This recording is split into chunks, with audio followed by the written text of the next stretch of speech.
Elle est un visage des échanges académiques entre la France et la Chine. Dan Danjiang vient d'en être récompensée.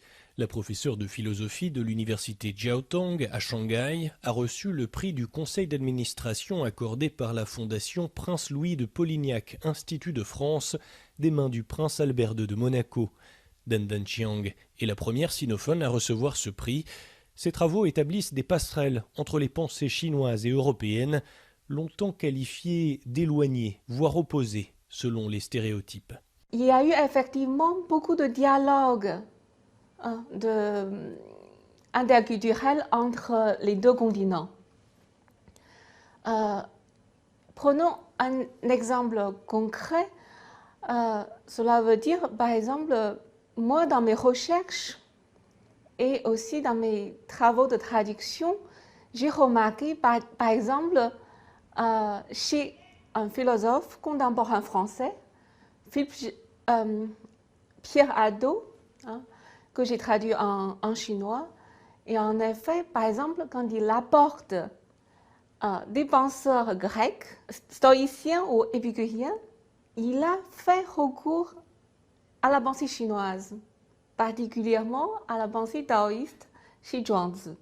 Il a éprouvé de la proximité entre ces philosophies qui sont si éloignées géographiquement, mais de très près, en effet, ça veut dire qu'il a découvert qu'il s'agit que de considérer la philosophie non comme un savoir abstrait, mais comme des manières de vivre. Une manière de vivre et donc d'agir. En cette période de tension géopolitique entre la Chine et l'Europe, la philosophie peut aider à rapprocher les deux parties, dit-elle, en les réconciliant d'abord avec elle-même. Une véritable relation dialogique sollicite aussi de prendre